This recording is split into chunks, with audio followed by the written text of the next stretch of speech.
is Shiloh Vanderclay, and this is my annotations for the Absolutely True Diary of a Part-Time Indian. And I don't have a lot of time, so I'm going to jump right in it. I marked, my notes were mostly just like connecting with the story because I'm Native too, and thank you for doing a Native book because it's never Native stuff. It's a black, white, Latino, everything. So thank you for doing Native. That's awesome.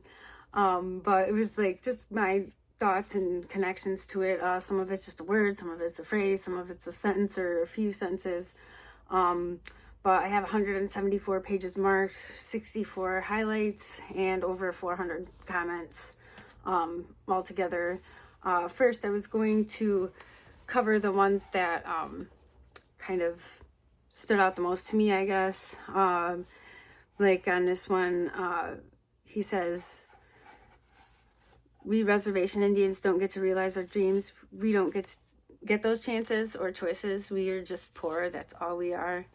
And I think that they miss out a lot on how rich they are with the fact that they have each other on the res. When you grow up off the res, it's really lonely, and so then you're just poor and lonely. And I hope that they value that, although it can be a pain too because everybody's in your business. But I hope that they also realize that they're also rich because they're on the res together. And my next one is, when the teacher is trying to explain how they were taught, he says, when I first started teaching here, that's what we did to the rowdy ones, we beat them.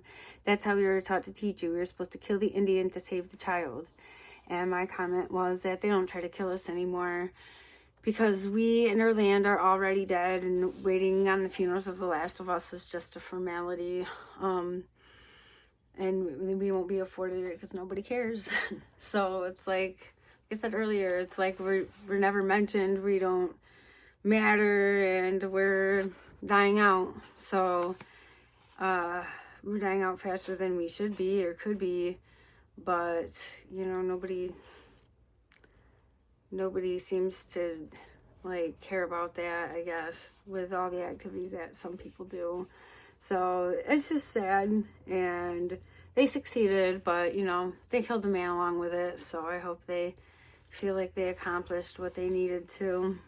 And then later on, when he's making the decision to go to the Reardon school, I like how hasty he makes the decision, because if he had sat and thought about it, all the extrinsic factors would have been coming in, and there's no way he would have gone through with it, because your family and your tribe matters so much there. Like the weight that he would have had to endure with all of the Apple comments. It just would have, it is unbearable. I mean, we see it ended up being unbearable, but he would have had time to like think about that and let it stop him, and he didn't allow that. He knew he had to make the decision now, and he did, and that was really smart. It says, no, if I don't go now, I never will. I have to do it now. And that's exactly, he had the foresight to do that, which is really awesome. And at the end of it, he says, shoot, I figure my fellow tribal members are going to torture me, and they would have. That's why I stay away. I'm mixed, so I just don't encroach. I feel like an encroacher, so I just don't. I could, but I just don't. And then later on, when he's talking about all of the ghosts or his game, and he's like, it's the biggest ball game of his life, and the only thing he can think about is his dead grandma and his dead dad's friend, or his dad's dead friend, and everybody that died. And he says, so many ghosts, and it's so very many. People just don't live as long on the Native sides. We don't last as long. And I didn't get to meet as many of my great grandparents on that side and stuff, and didn't get as long with certain relatives, and that really sucks. And a lot of things are lost that way. And then my final thought was, after he won the game so hard, and he was all tore up about, like, thinking about what all of the teammates on the other team were going through, and what their lives were like. And he has this, I just highlighted it because it was impactful. I was suddenly ashamed that I wanted so badly to take revenge on them, and I was suddenly ashamed of my anger, my rage, and my pain. And I've definitely been there, been like worked up or really competitive in a game or something like that, and then because I'm super competitive, and then once I win, I always feel really bad. So not always for these reasons, but it's a thing for sure. Now I'm running out of time. I'm really quick gonna flip through this. So let me I gotta flip the camera. Can I flip the camera? Maybe not. Shoot. I'm gonna pause. All right. So right up front, I will. I just wrote kind of like in the margins and within the lines and stuff. And I highlighted. Sometimes I commented with the highlights. Sometimes I did not. Most of the pages that I marked have more than one comment on them. And like I said, some of them are a word, some of them are a phrase, some are a sentence or a few sentences. Try to do this quickly.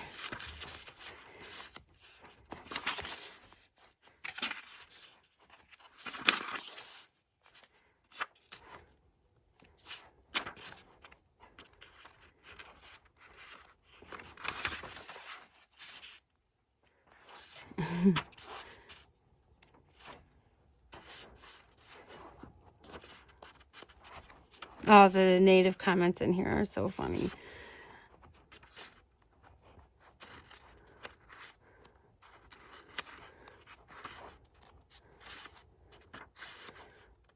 I'm not even sure if like a common reader will get some of these comments, because a lot of them, like, they're funny on the res or where we come from, but I don't know if they would seem funny to other people.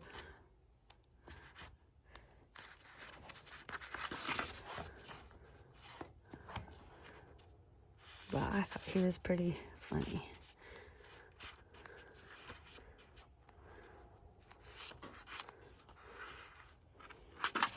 I didn't mark every single page, but I did mark nearly every page.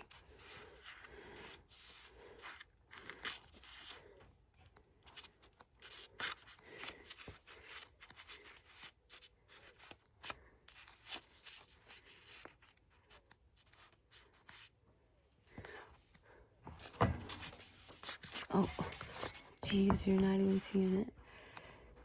Okay.